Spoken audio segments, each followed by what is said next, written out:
Alright, hello. I'm going to do a bit of an exegetical on the sociological imagination. I'm choosing this one because I've had some experience with it as an undergrad, but it's been quite a long time since I've read it, and I really don't know how much I remember from it. In fact, we just read an excerpt, and it might not have even been an excerpt from the actual book. It might have been an excerpt from a journal article or some other kind of article talking about the book.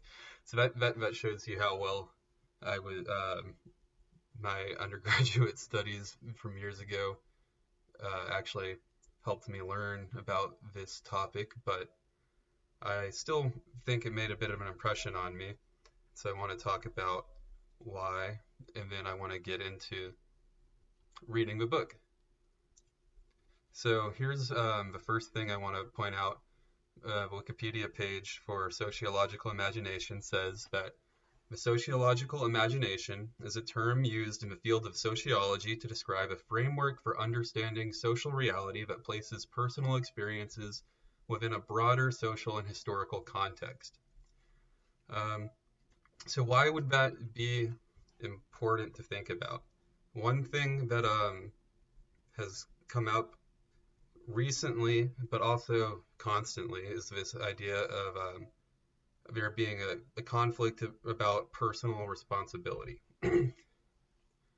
And most people are going to be pretty familiar with this, that the idea that the left, or more specifically, people who go to sociological explanations for societal outcomes, are neglecting to place importance on personal responsibility. And of course, that's usually going to refer to people who either are in the academy or who care a lot about what people in the academy have to say, and that's usually going to be people who are on the left in some way or another. And to the credit of people that make arguments like this, that these people are neglecting personal responsibility, it's true that I see this happening all the time. People do definitely refer to sociological processes when giving explanations and justifications for their personal failures. And I also see people who maybe they aren't using that as an explanation or justification for themselves or for people in particular instances, but they put so much effort into thinking about these sociological processes and how they affect people that they don't spend as much time thinking about the concept of personal responsibility itself. So it is worth thinking about. But on the other hand, the same people that express this idea will also express normative opinions about matters of social organization, whether that be in regards to the form of the state or to particular policies, or in the organization and operation of businesses, local community groups, etc. I want to make a connection here to an argument about the freedom of press and democracy that also once upon a time made a big impression on me. So it goes something like, if one lives in a democracy, one should care about people having access to high quality information because it allows them to make more informed decisions while participating in the democratic process, and this should lead to better outcomes. So for now, I want to agree with the approach that it's important to bracket out questions of the value of democracy. There's all kinds of features of this argument that can and should be questioned, about the role of the press today, about what actually gives someone standing to be involved in governing, etc., etc. And I don't know the answer to these questions, and I don't want to get into them too much right now. So, but I think that even bracketing that out, the argument still points to an important idea, which is that for those of us who do seek to be involved in making decisions that will affect large bodies of people, there is a normative pressure to ensure that our decisions are well thought out and justified. In other words, if you have things to say about how the state or how society should be, and you want those things to be taken seriously, you have a personal responsibility to make sure the beliefs you express are informed by how social processes actually work. I mean, there's probably a lot of things that can be questioned about this argument too, but that's how I'd formulate it for now. And of course, you can take the position that you don't want to be taken seriously, or that you don't care if you should be taken seriously. And I don't really know how I would begin to argue with this position for now. There's probably ways to make that argument sound strong, but on the face it seems very weak. Like it seems like, well, you're just accepting that what you're saying shouldn't be taken seriously. And why? So if that's what you think, then why are you making an argument? Might as well. It seems like a big waste of time. And also, hi, sorry, I had my webcam hidden. But yeah, so that's just some things I've been thinking about before uh, deciding to get into reading this book. And it might actually be the case that everything I've been talking about is totally unrelated to the content of the book itself. And I think that's likely true, but maybe the connections will come up again. But thanks for listening to that bit, and now I'm just going to go ahead and get started reading. Let's see.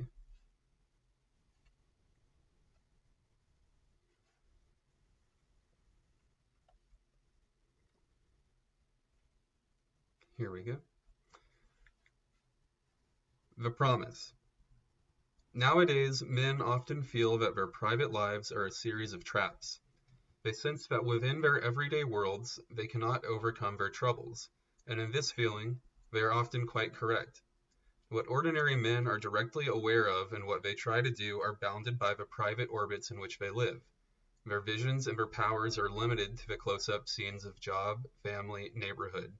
In other milieux, they move vicariously and remain spectators.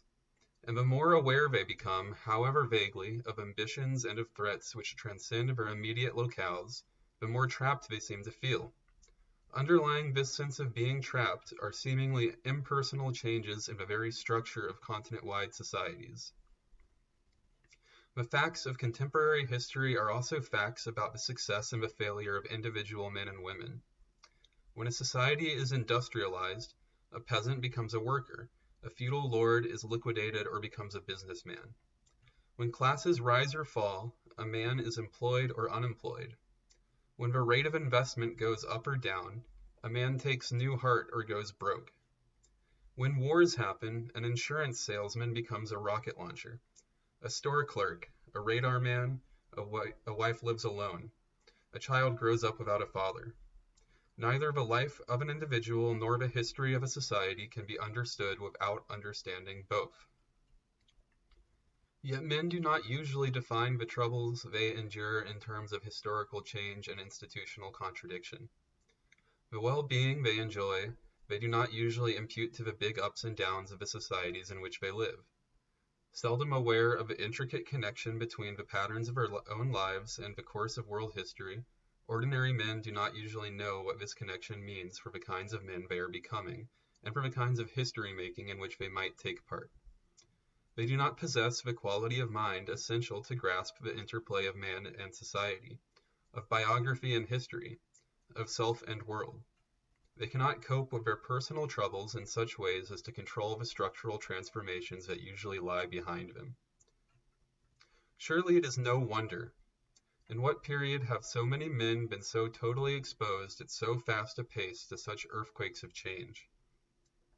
That Americans have not known such catastrophic changes as have the men and women of other societies is due to historical facts that are now quickly becoming merely history.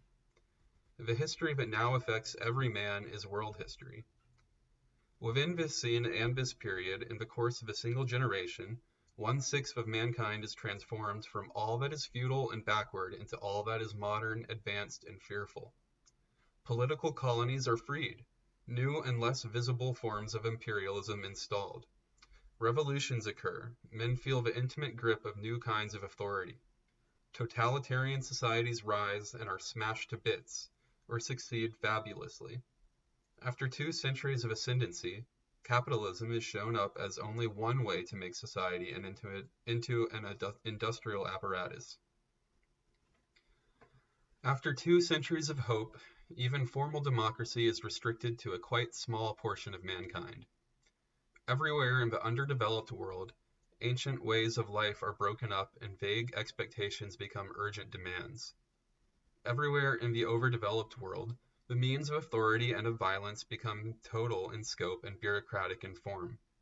Humanity itself now lies before us, the supernation at either pole concentrating its most coordinated and massive efforts upon the preparation of World War III. The very shaping of history now outpaces the ability of men to orient themselves in accordance with cherished values. And which values? Even when they do not panic, men often sense that older ways of feeling and thinking have collapsed and that newer beginnings are ambiguous to the point of moral stasis. Is it any wonder that ordinary men feel they cannot cope with the larger worlds with which they are so suddenly confronted? That they cannot understand the meaning of their epic for their own lives? That, in defense of selfhood, they become morally insensible, trying to remain altogether private men? Is it any wonder that they come to be possessed by a sense of the trap?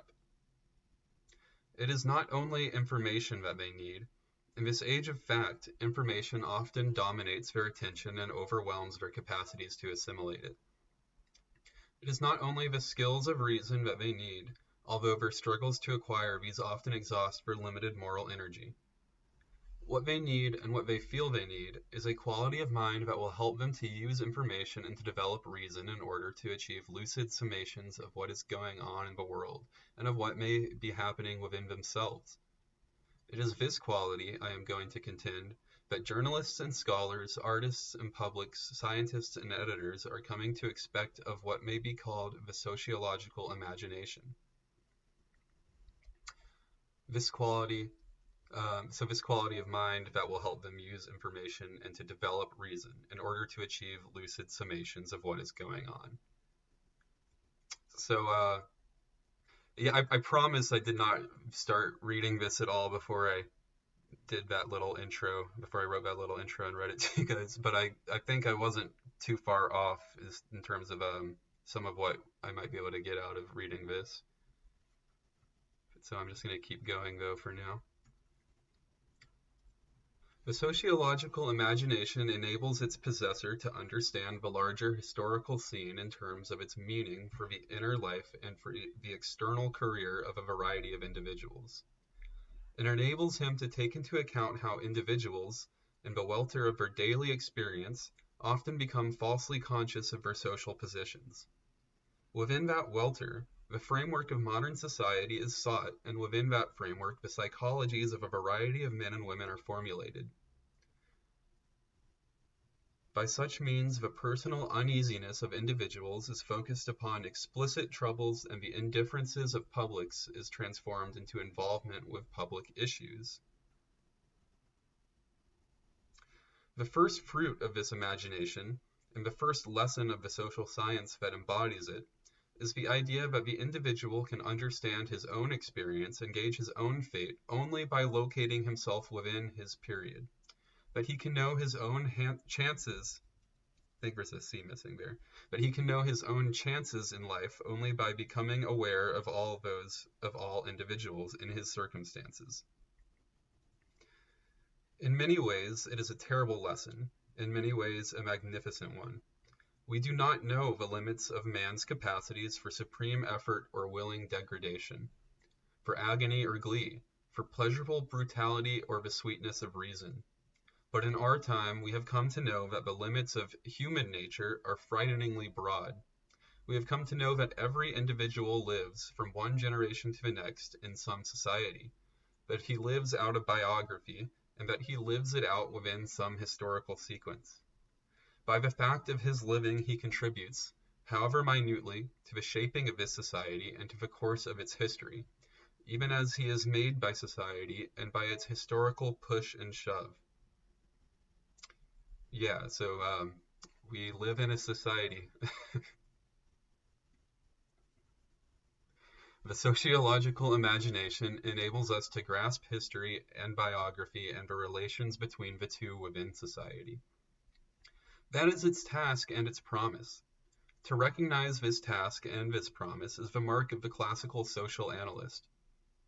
It is characteristic of Herbert Spencer, turgid, polysyllabic, comprehensive, of E. A. Ross, graceful, muckraking, upright, of Auguste Comte and Emile Durkheim, of the intricate and subtle Karl Mannheim. It is the quality of all that is intellectually excellent in Karl Marx. It is the clue to Thorstein Veblen's brilliant and ironic insight, to Joseph Schumpeter's many-sided constructions of reality. It is the basis of the psychological sweep of W. E. H. Lecky, no less than of the profundity and clarity of Max Weber. And it is the signal of what is best in contemporary studies of man and society. Yeah, so I guess I don't know what quite a few of those people are, but we're talking about the sociological imagination now, and it's defined as that which enables us to grasp history and biography and the relations between the two within society.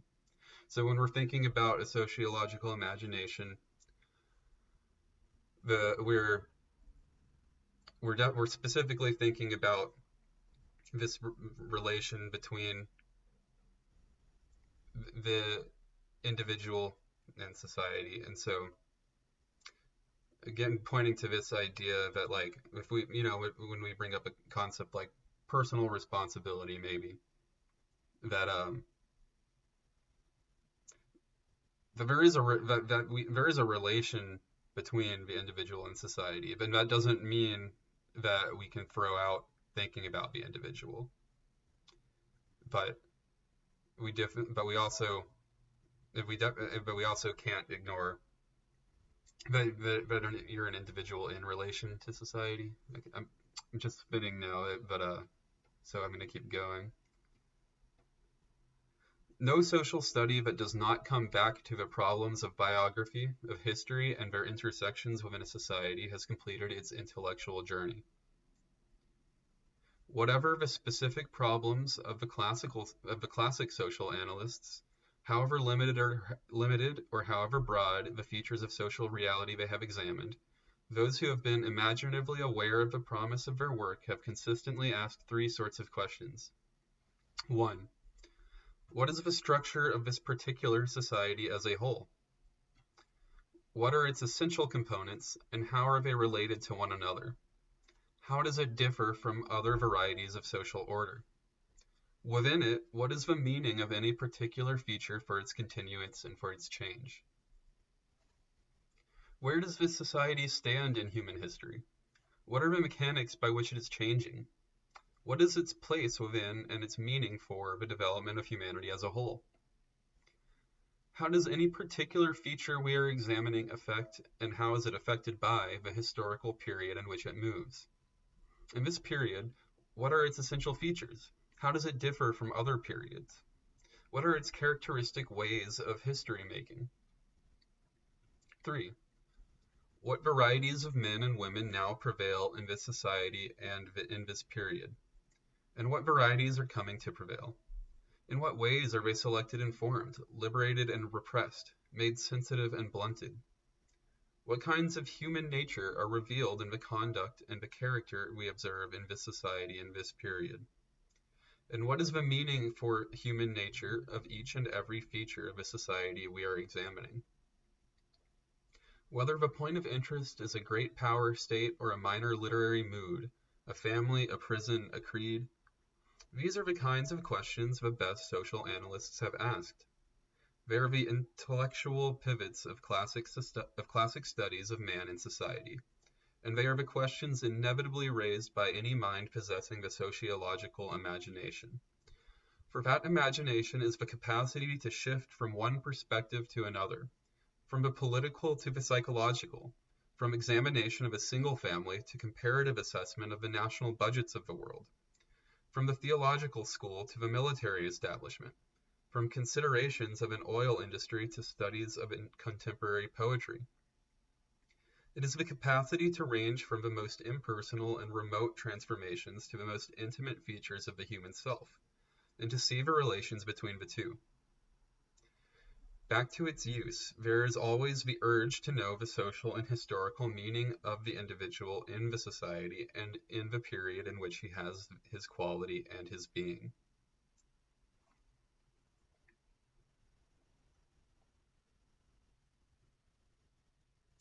That, in brief, is why it is by means of the sociological imagination that men now hope to grasp what is going on in the world. and to understand what is happening in themselves as minute points of the intersections of biography and history within society. In large part, contemporary man's self-conscious view of himself as at least an outsider, if not a permanent stranger, rests upon an absorbed realization of social relativity and of transformative power of history. The transformative power of history.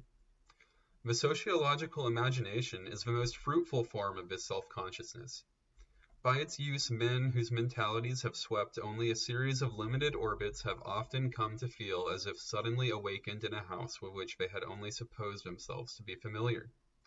Correctly or incorrectly, they often come to feel that they can now provide themselves with adequate summations, cohesive assessments, comprehensive orientations.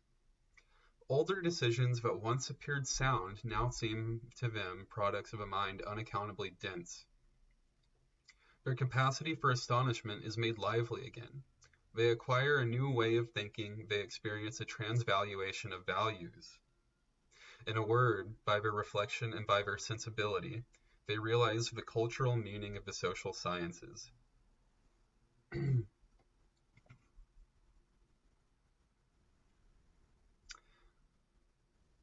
Sorry, so there's a lot. There's a lot here.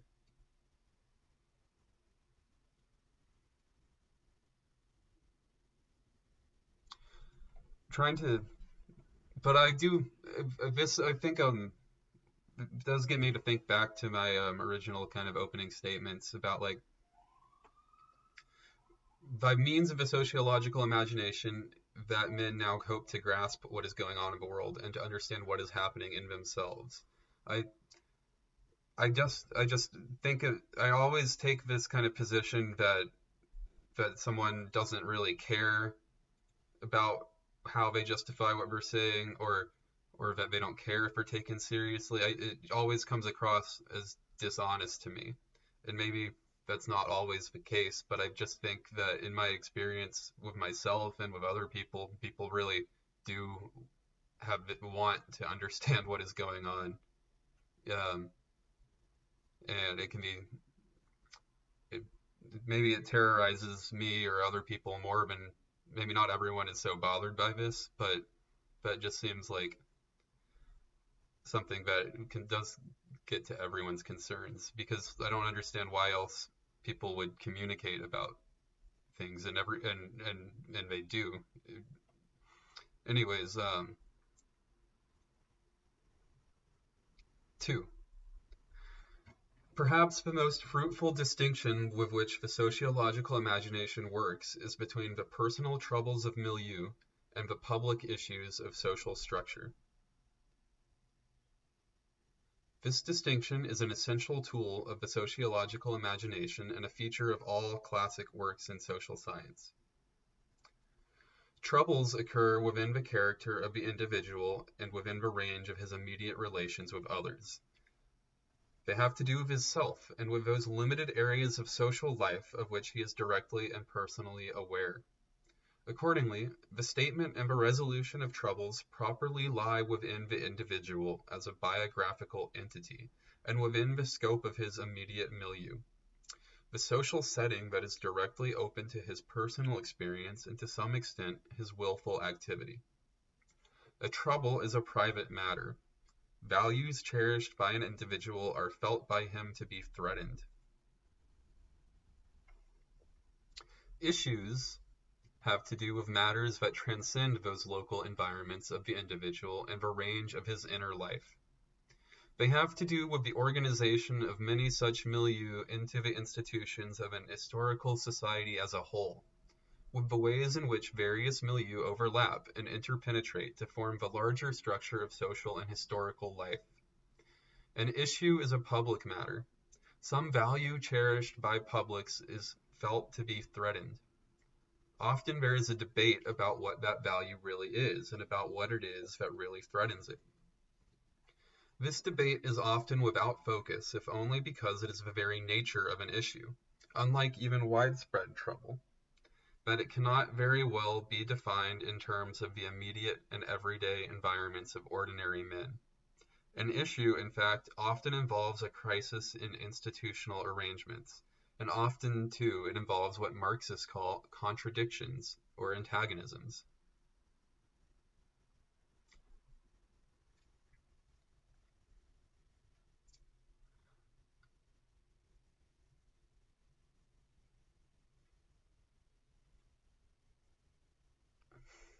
So, the one thing I'm taking out from this, besides just the distinction he's raising between troubles and issues, is that both of them are in relation to values. So, when we're dealing with troubles, it's a value cherished by an individual that is felt to be threatened.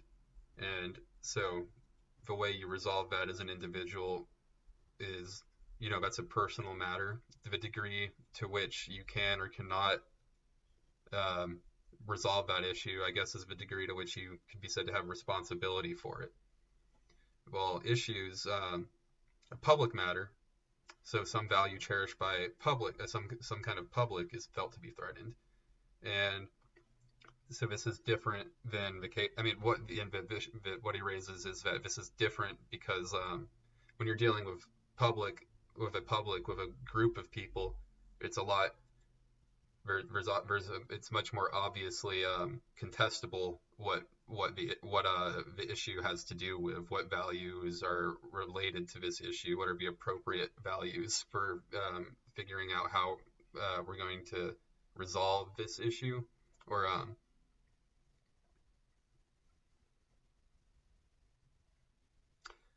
it's the very nature of an issue, unlike even widespread trouble, that it cannot very well be defined in terms of the immediate and everyday environment of ordinary men.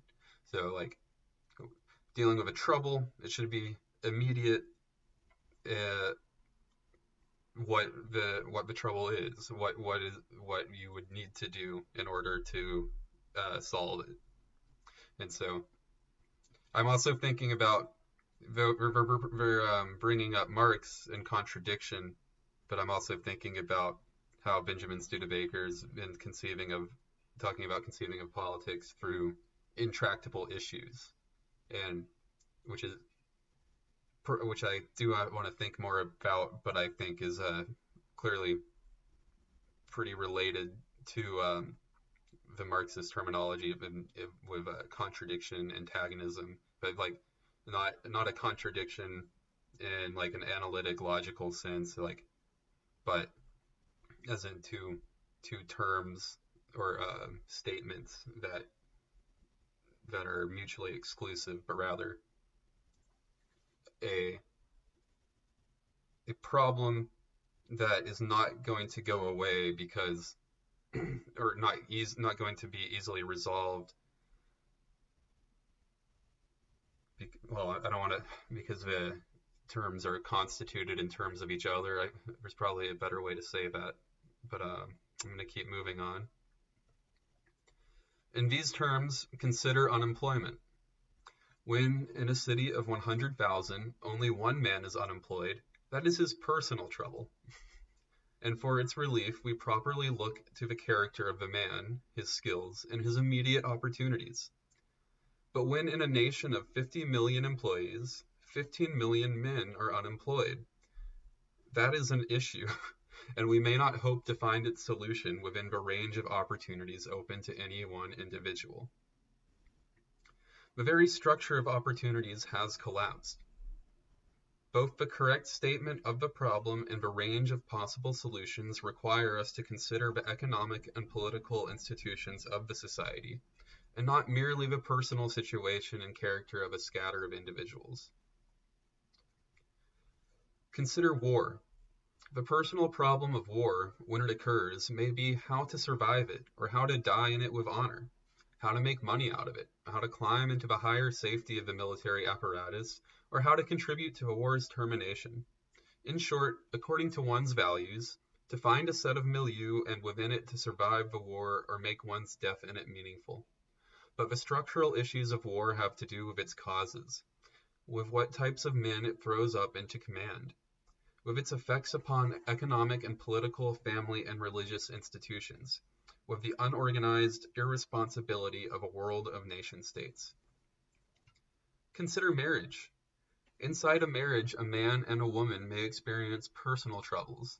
But when the divorce rate during the first 4 years of marriage is 250 out of every 1,000 attempts, this is an indication of a structural issue having to do with the institutions of marriage and the family and other institutions that bear upon them. Or consider the metropolis, the horrible, beautiful, ugly, magnificent sprawl of the great city. For many upper-class people, the personal solution to the problem of the city is to have an apartment with private garage under it in the heart of the city, and 40 miles out, a house by Henry Hill, garden by Garrett Ekbo, on 100 acres of private land. In these two controlled environments, with a small staff at each end and a private helicopter connection, most people could solve many of the problems of the personal milieu caused by the facts of the city. But all this, however splendid, does not solve the public issues that the structural fact of the city poses. What should be done with this wonderful monstrosity? Break it all up into scattered units, combining residence and work? Refurbish it as it stands? Or, after evacuation, dynamite it and build new cities according to new plans in new places? What should those plans be? And who is to decide and to accomplish whatever choice is made? These are structural issues. To confront them and to solve them requires us to consider political and economic issues that affect innumerable milieu. Insofar as an economy is so arranged that slumps occur, the problem of unemployment becomes incapable of personal solution. Insofar as war is inherent to the nation-state system and in the uneven industrialization of the world, the ordinary individual in his restricted milieu will be powerless, with or without psychiatric aid, to solve the troubles of this system or lack of system, to solve the troubles this system or lack of system imposes on him. Insofar as the family as an institution turns women into darling little slaves and men into their chief providers and unweaned dependents, the problem of a satisfactory marriage remains incapable of a purely private solution. Insofar as the overdeveloped megalopolis and the overdeveloped automobile are built-in features of the overdeveloped society, the issues of urban living will not be solved by personal ingenuity and private wealth. What we experience in various and specific milieu, I have noted, is often caused by structural changes. Accordingly, to understand the changes of many personal milieu, we are required to look beyond them, and the number and variety of such structural changes increase as the institutions within which we live become more embracing and more intricately connected with one another. To be aware of the idea of social structure and to use it with sensibility is to be capable of tracing such linkages among a great variety of milieu. To be able to do that is to possess the sociological imagination.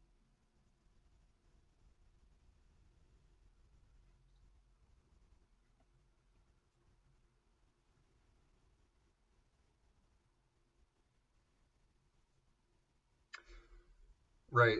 I guess, again, it's just we live in a society. we really be living in a society, and it's like a meme, but yeah, I mean, it's going to matter to you personally. So I think that's something that can come, even if you really don't care about expressing ideas or people listening to ideas you have about what should be done. It still might be worthwhile to have some idea of things that are happening to you and the reasons for that. And so, yeah, so to be aware of the idea of social structure and to use it with sensibility. I use it with sensibility, obviously, is an important concern. I think like this "we live in a society" meme is the result, like, that has so much cachet with people because there's also plenty of people that do not use the idea of social structure with sensibility. Like, it could just be thrown out all the time in regards to any kind of problem. Maybe any kind of issue where they're using social structures that don't apply, aren't apt to the situation, or social structures that aren't even real or bad conceptions about of how um, of what's actually there or what's useful to think about. And so that's something that people who want to think about sociological processes and people that want to have express ideas about those processes, and especially normative statements, ought to be concerned about using the idea of social structure with sensibility. Anyway, 3.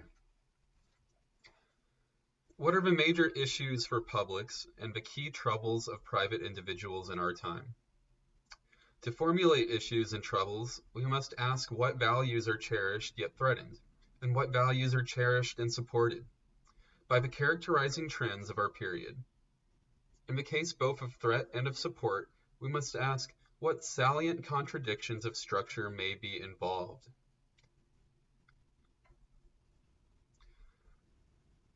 When people cherish some set of values and do not feel any threat to them, they experience well-being.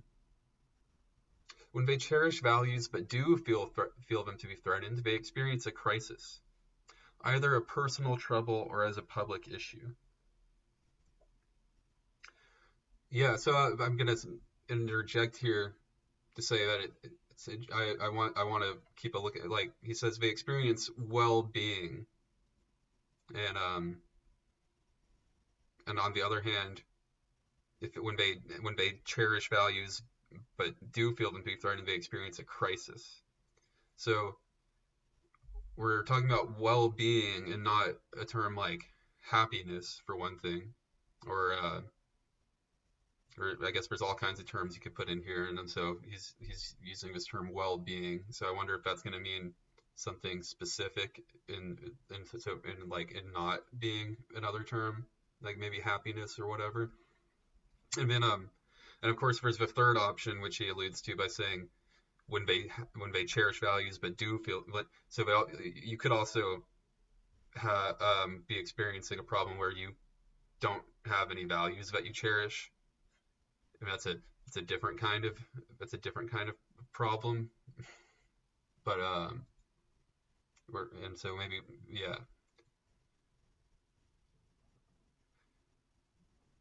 And I bring that up just because, again, thinking about my my hobby horse, my thing, I've been like think a lot of times what's actually like what people are actually doing when they don't want to, they will act like they don't care about being taken seriously, or they don't care about expressing ideas that are well formed or justified or functional or any kind, like however you want to conceptualize this.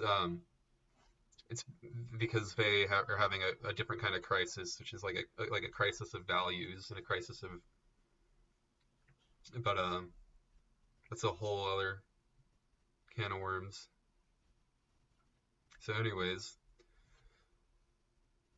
they experience a crisis either as a, but when they do, when they do cherish values but do feel them to be threatened, they experience a crisis either as a personal trouble or as a public issue. And if all of their values seem involved, they feel the total threat of panic. Suppose people are neither aware of any cherished values nor experience any threat. This is the experience of indifference, which, if it seems to involve all their values, becomes apathy. Oh, okay. So yeah. um, so you can experience indifference towards social issues, and if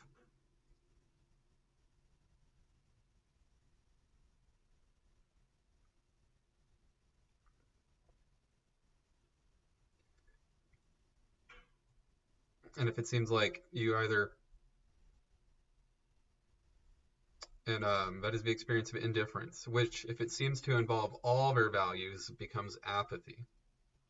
Suppose, finally, they are unaware of any cherished values, but still are very much aware of a threat. That is the experience of uneasiness, of anxiety, which, if it is total enough, becomes a deadly unspecified malaise. Ours is a time of uneasiness and indifference, not yet formulated in such ways as to permit the work of reason and the play of sensibility.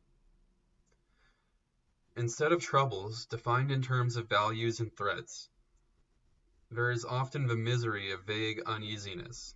Instead of explicit issues, there is often merely the deep feeling that all is somehow not right. Neither the values threatened nor whatever threatens them has been stated. In short, they have not been carried to the point of decision. Much less have they been formulated as problems of social science. In the 30s, there was a, and this is, I mean, I want to check again. Yeah, Wikipedia says he was writing this in 1959. Something probably important to keep in mind, but yeah, fill in any contemporary issue. Very much resonates still, I think, a lot of what's being written about.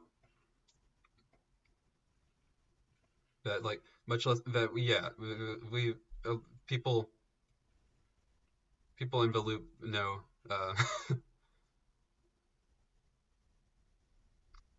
about people, call it neoliberalism or whatever, lots of different words people used to talk about this. It's capitalism. It's capitalism, man. That people that, like, yeah, there's that, people have such a hard time conceiving of a lot of the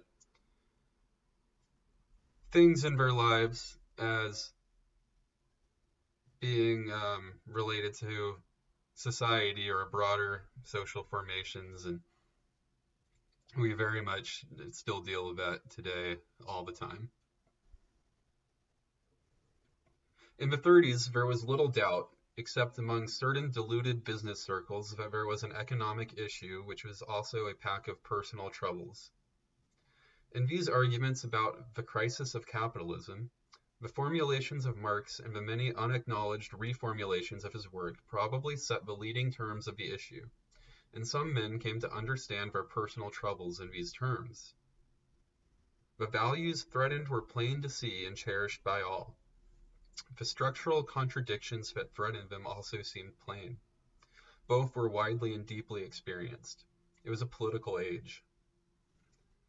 But the values threatened in the era after World War II are often neither widely acknowledged as values nor widely felt to be threatened. Much private uneasiness goes unformulated. Much public malaise and many decisions of enormous structural relevance never become public issues. For those who accept such inherited values as reason and freedom, it is the uneasiness itself that is the trouble. It is the indifference itself that is the issue. And it is this condition of uneasiness and indifference that is the signal feature of our period.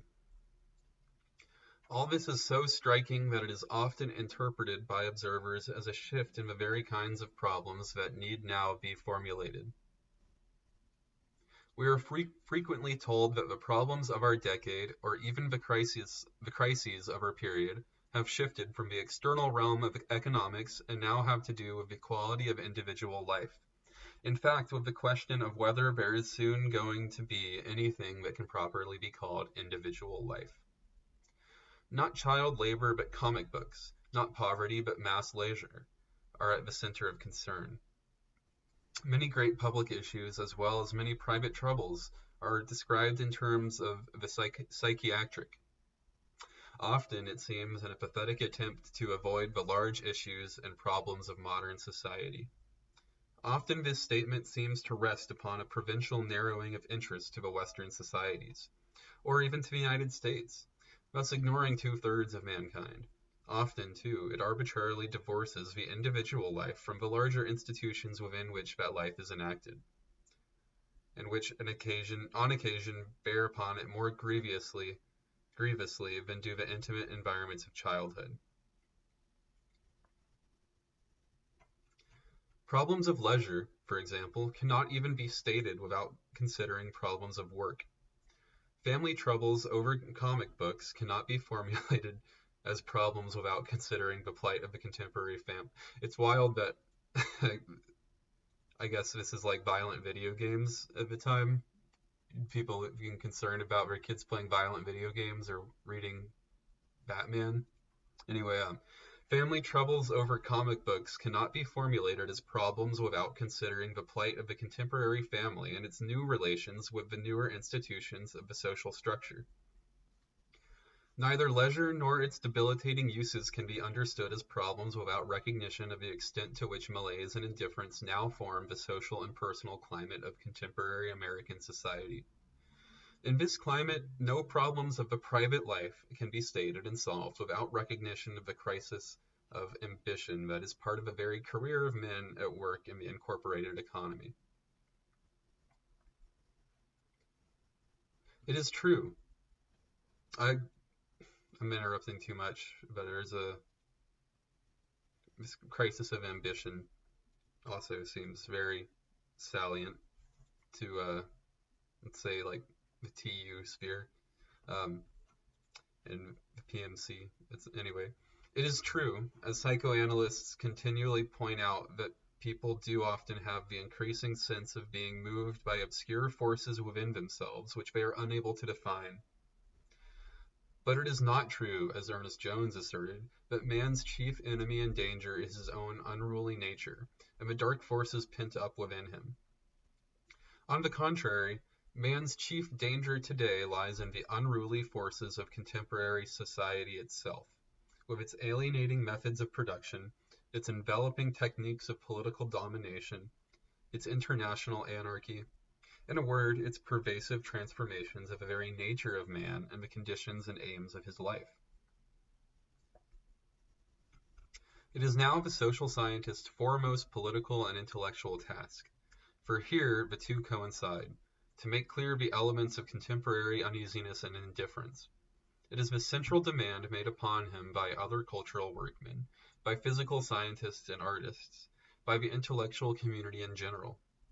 It is because of this task and these demands, I believe, that the social sciences are becoming the common denominator of our cultural period, and the sociological imagination our most needed quality of mind. I want to check real quick, how long does this chapter go?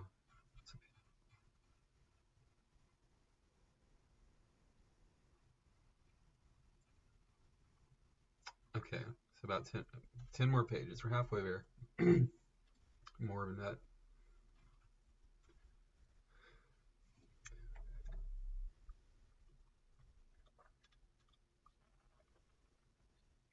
Gotta get some water. 4.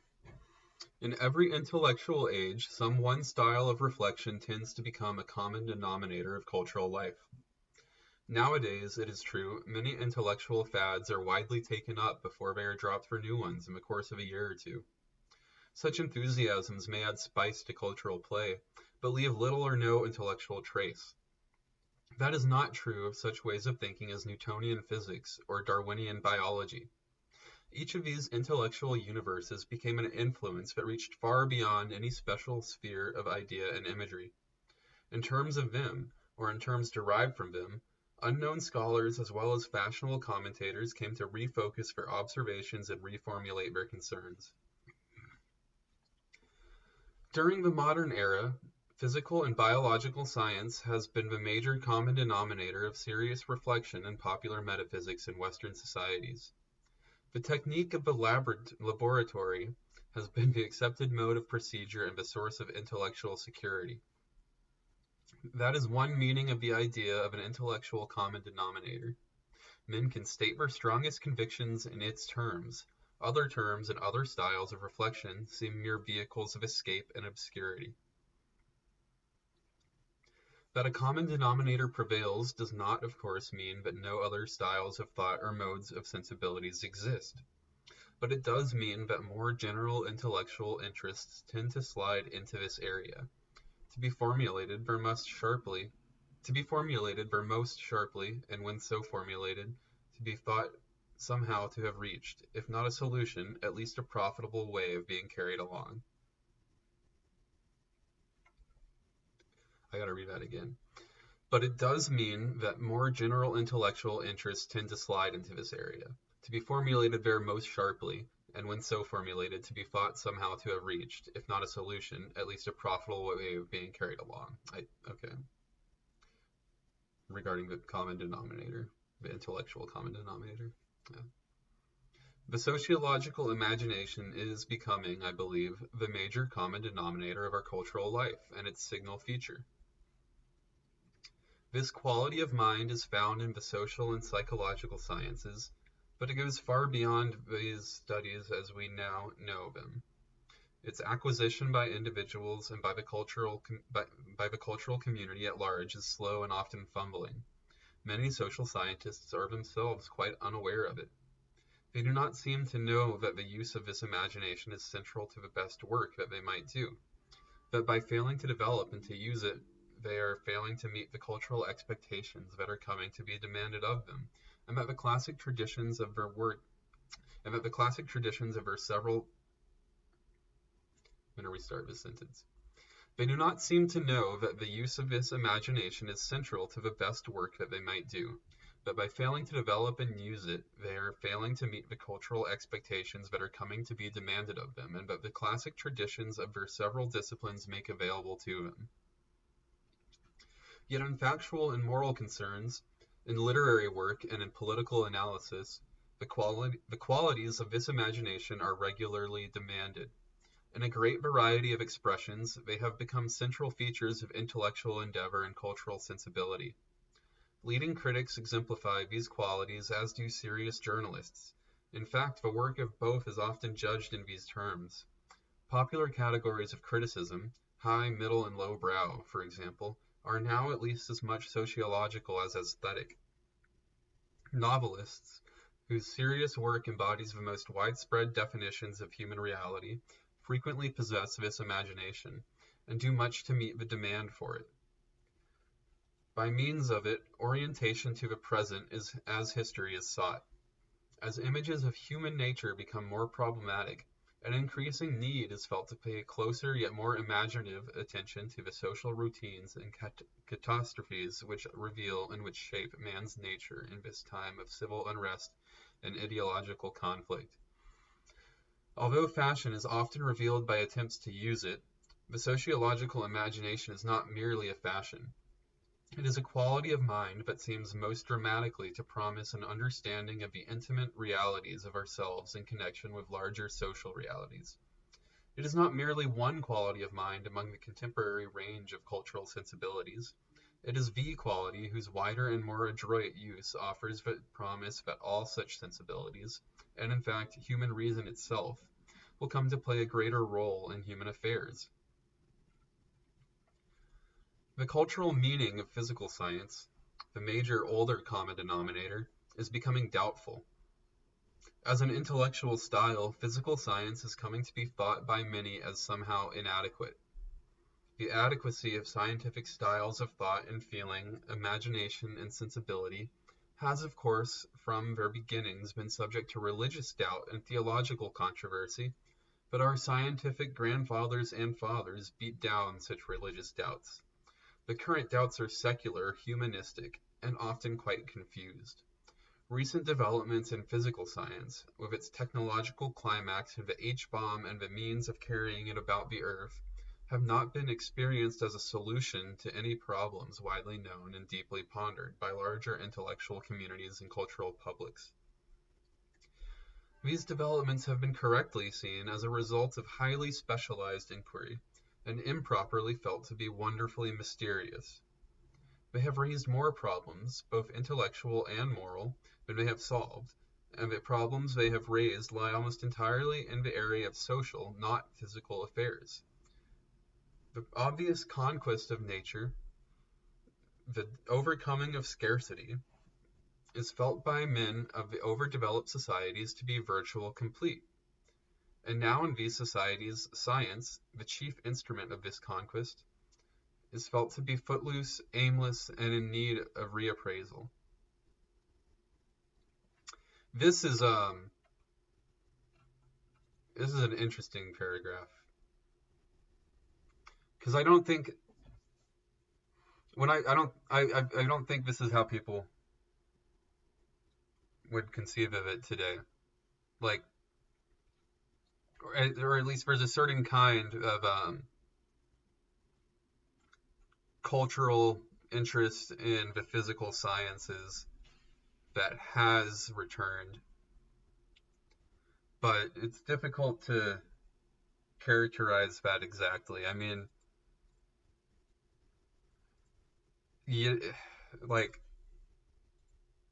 and I don't want to get too much into it now, but we have we have this concept of a tech bro now, and there's tech bro, Elon Musk, blah blah. Like this is all there's a relation to a cultural interest in the physical sciences there, and also like computing is big change from I think when he's writing in 1959. Obviously, like the development of computers is probably way beyond what um, what Mills was thinking about at this time. But at the same time, though, there's like a pejorative, like tech bro pejorative term, and like the it's not all like so you want people want to question this idea that like it's that people are authentically interested in the physical sciences, perhaps is one thing that comes up a lot. And then with computing and especially like the internet,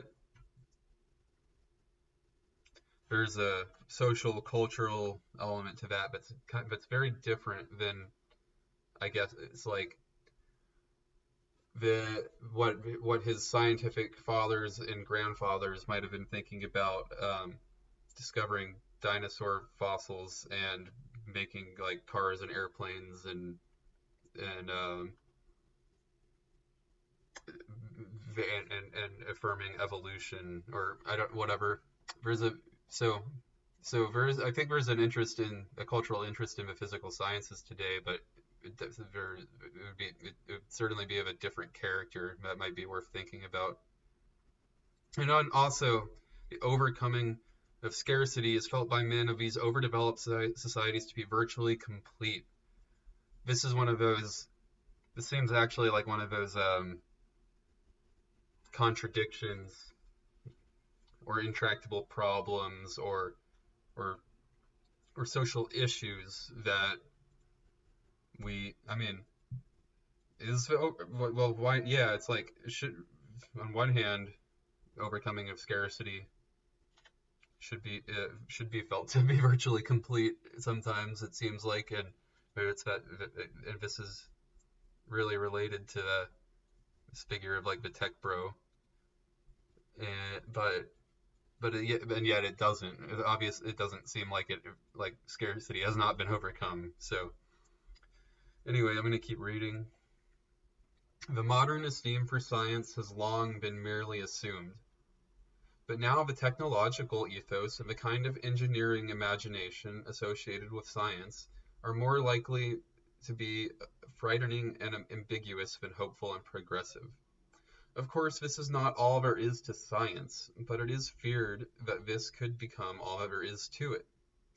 The felt need to reappraise physical science reflects the need for a new common denominator.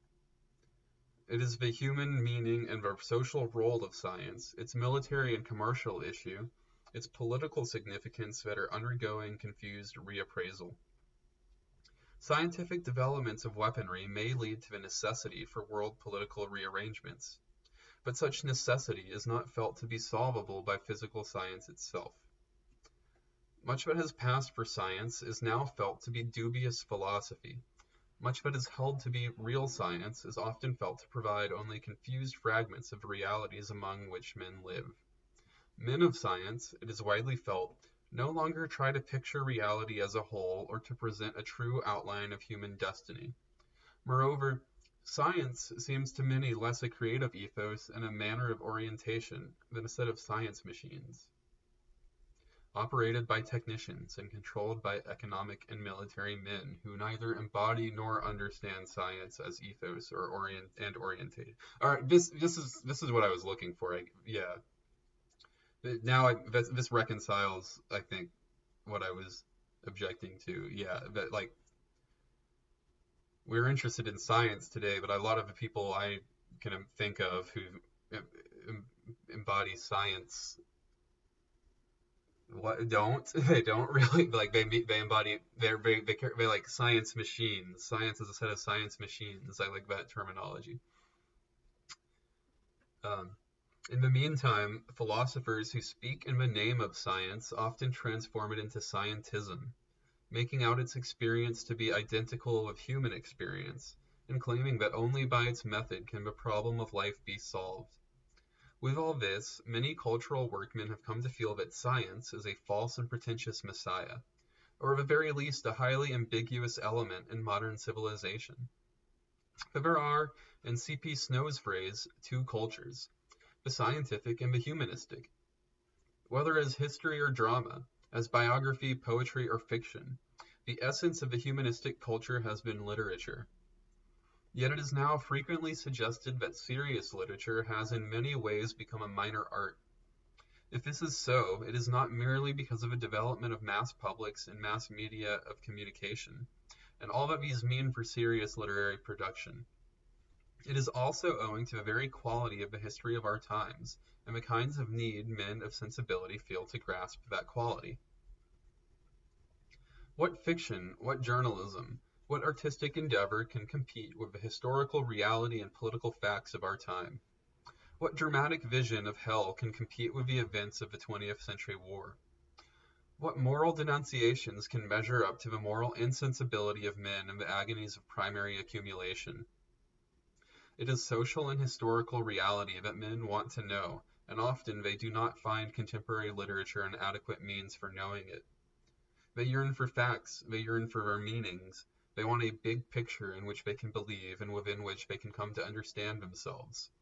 They want orienting values too, and suitable ways of feeling and styles of emotion and vocabularies of motive.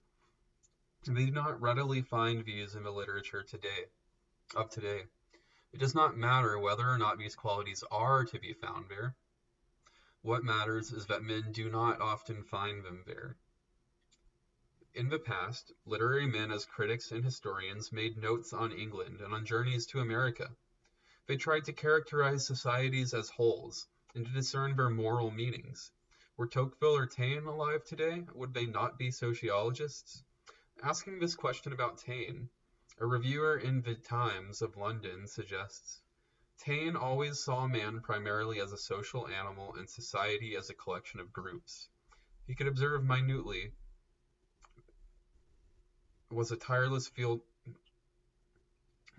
in a collection of groups. He could observe minutely, was a tireless field worker, and possessed a quality particularly valuable for perceiving relationships between social phenomena, the quality of springliness.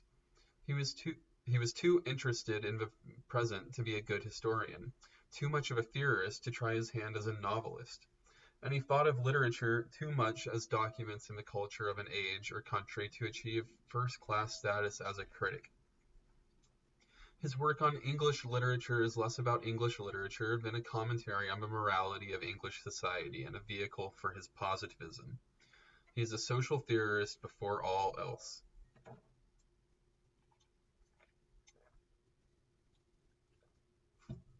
That he remained a literary man rather than a social scientist testifies perhaps to the domination of much 19th century social science by the zealous search for laws presumably comparable to those imagined to be found by natural scientists. In the absence of an adequate social science, critics and novelists, dramatists and poets have been the major and often the only formulators of private troubles and even of public issues.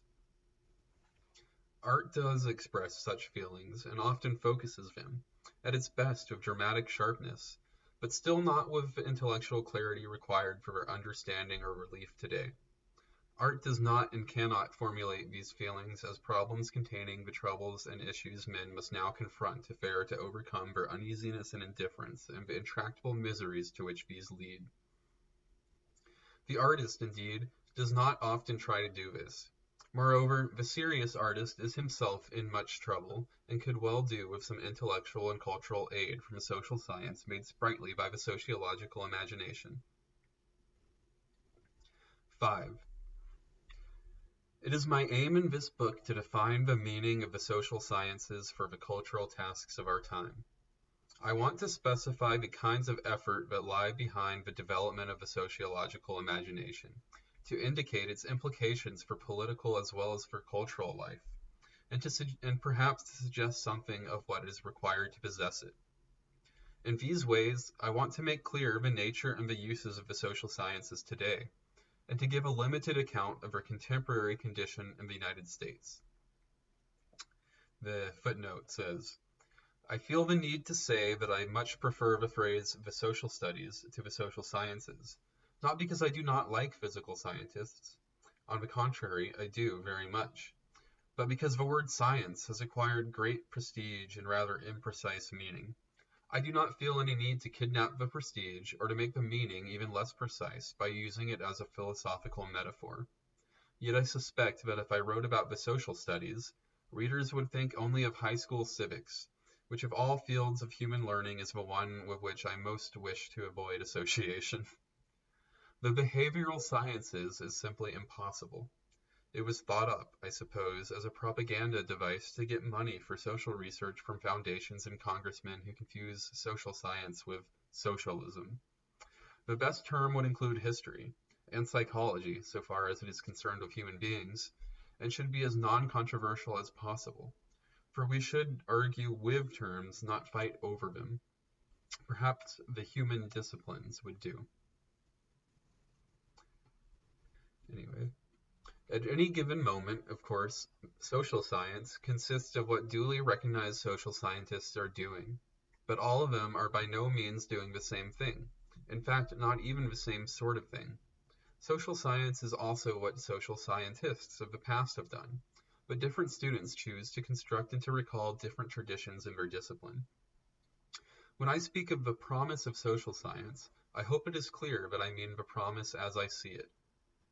Just now, among social scientists, I just realized the footnote continues. This footnote's an aside about what to call social sciences, social studies. So I'm going to skip it. I think we understand what we're talking about. At any given moment, of course, social science consists of what duly recognized social scientists are doing, but all of them are by no means doing the same thing. In fact, not even the same sort of thing. Social science is also what social science. I shouldn't have said. I think we know we're talking. I know it's an important issue.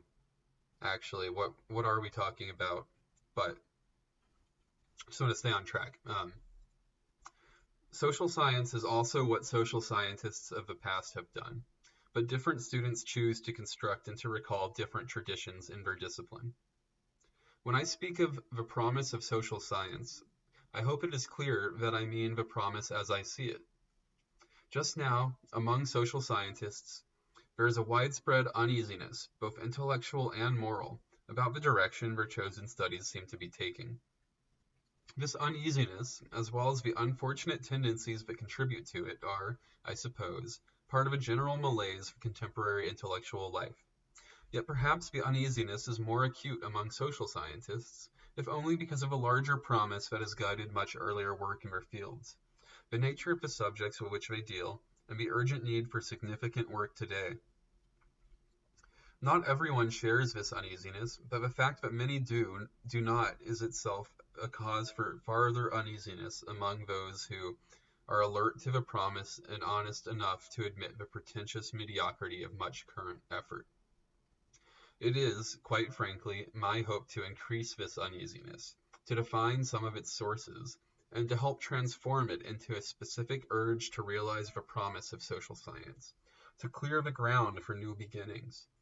In short, to indicate some of the tasks at hand and the means available for doing the work that must now be done. Of late, the conception of social science I hold has not been ascendant. My conception stands opposed to social science as a set of bureaucratic techniques which inhibit social inquiry by methodological pretensions, which congest such work by obscurantist conceptions, or which trivialize it by concern with minor problems unconnected with publicly relevant issues. These inhibitions, obscurities, and trivialities have created a crisis in the social studies today without suggesting it, in the least, a way out of that crisis. Some social scientists stress the need for research teams of technicians, others for the primacy of the individual scholar. Some expend great energy upon refinements of methods and techniques of investigation. Others think the scholarly ways of the intellectual craftsman are being abandoned and ought now to be rehabilitated. Some go about their work in accordance with a rigid set of mechanical procedures. Others seek to develop, to invite, and to use the sociological imagination.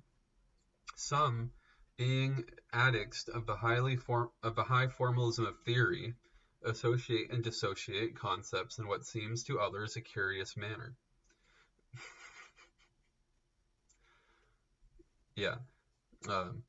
These others urge the elaboration of terms only when it is clear that it enlarges the scope of sensibility and furthers the reach of reasoning. Some narrowly study only small-scale milieu, in the hope of building up to conceptions of larger structures. Others examine social structures in which they try to locate many smaller milieu. Some, neglecting comparative studies altogether, study only one small community and one society at a time. Others, in a fully comparative way, work directly on the national social structures of the world. Some confine their exact research to very short-run sequences of human affairs. Others are concerned with issues which are only apparent in long historical perspective.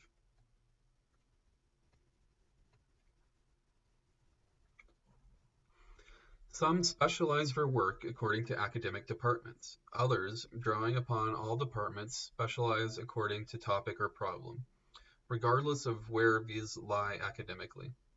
Some confront the variety of history, biography, society, others do not. Such contrasts, and many others of similar kind, are not necessarily true alternatives. Although in the heat of statesmanlike controversy or the lazy safety of specialization they are often taken to be. At this point I merely state them in inchoate form. I shall return to them toward the end of this book.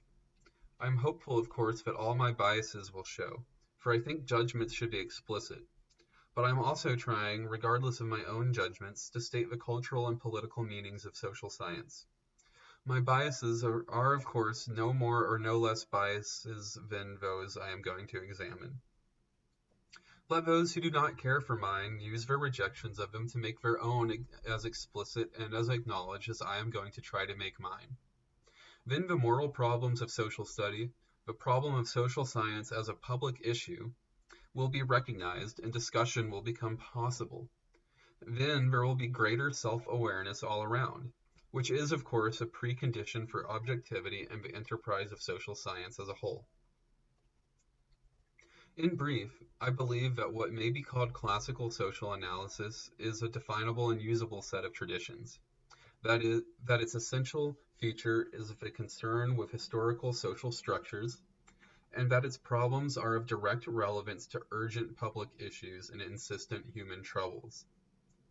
I also believe that there are now great obstacles in the way of this tradition's continuing, both within the social sciences and in their academic and political settings, but that nevertheless the qualities of mind that constitute it are becoming a common denominator of our general cultural life, and that, however vaguely and in however a confusing variety of disguises, they are coming to be felt as a need.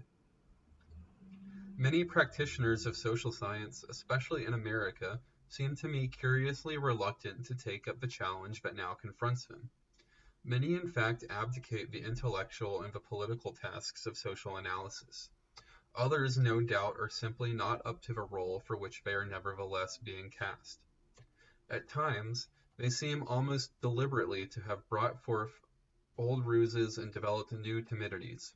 Yet despite this reluctance, intellectual as well as public attention is now so obviously upon the social worlds which they presumably study, that it must be agreed that they are uniquely confronted with an opportunity. In this opportunity there is revealed the intellectual promise of the social sciences, the cultural uses of the sociological imagination, and the political meaning of studies of man and society. Embarrassingly enough for an avowed sociologist, before I read,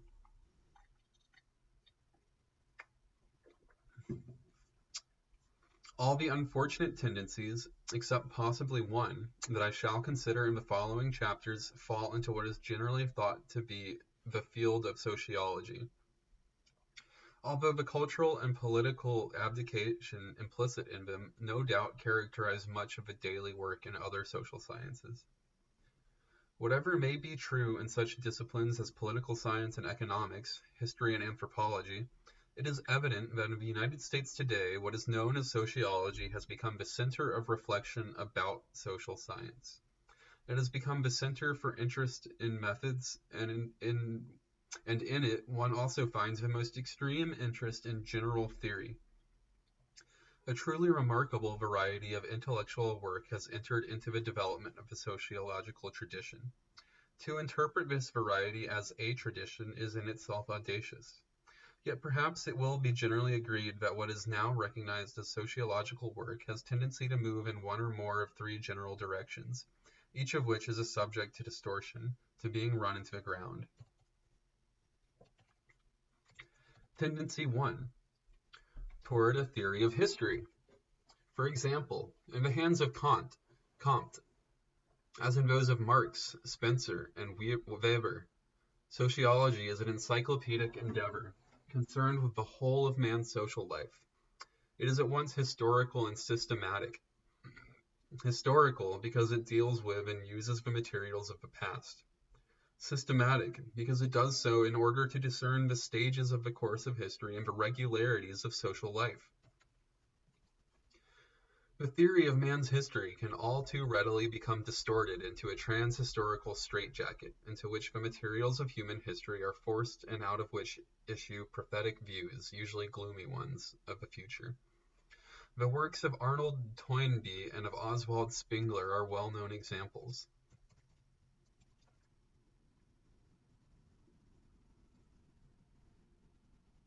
Yeah. Nothing else to say. I'm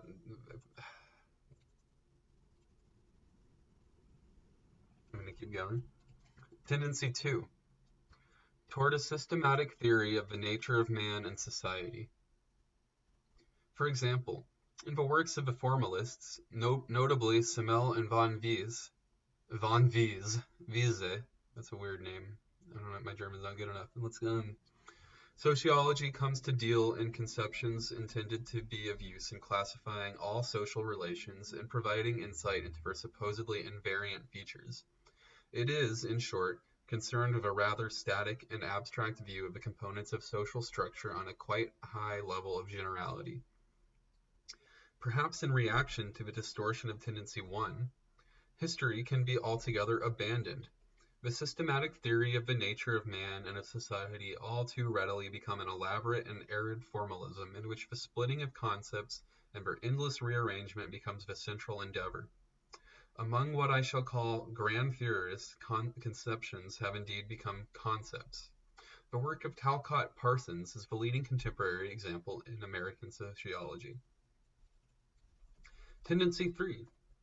Toward empirical studies of contemporary social facts and problems. Although Comte and Spencer were mainstays of American social science until 1914 or thereabout, and German theoretical influence was heavy, the empirical survey became central in the United States at an early time. In part, this resulted from the prior academic establishment of economics and political science. Given this, insofar as sociology is defined as a study of some specific area of society, it readily becomes a sort of odd job man among the social sciences, consisting of a miscellaneous studies of academic leftovers. There are studies of cities and families, racial and ethnic relations, and of course, small groups. As we shall see, the resulting miscellany was transformed into a style of thought, which I shall examine under the term liberal practicality. Studies of contemporary fact can easily become a series of rather unrelated and often insignificant facts of milieu. Many course offerings in American sociology illustrate this. Perhaps textbooks in the field of social disorganization reveal it best. On the other hand, in the field of social disorganization, is that a joke he's making or is that a real field? I'm not sure. On the other hand, sociologists have tended to become specialists in the technique of research into almost anything. Among them, methods have become methodology. Much of the work, and more of the ethos, of George Lundberg, Samuel Stuffer, Stuart Dodd, Paul F. Lazarsfeld are present-day examples. These tendencies to scatter one's attention and to cultivate method for its own sake are fit companions, although they do not necessarily occur together. The peculiarities of sociology may be understood as distortions of one or more of its traditional tendencies, but its promises may also be understood in terms of these tendencies. In the United States today, there has come about a sort of Hellenistic amalgamation, embodying various elements and aims from the sociologies of the several Western societies. The danger is that amidst such sociological abundance, other social scientists will become so impatient, and sociologists be in such a hurry for research, that they will lose hold of a truly valuable legacy. But there is also an opportunity in our condition. The sociological tradition contains the best statements of the full promise of the social sciences as a whole, as well as some partial fulfillments of it. The nuance and suggestion that students of sociology can find in their traditions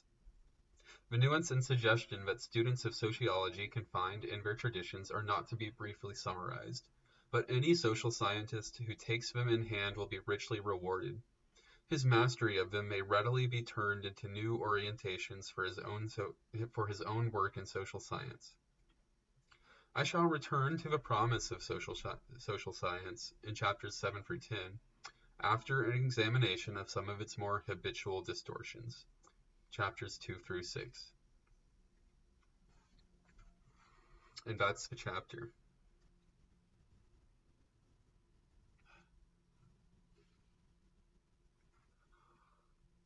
That is all I'm going to read for now.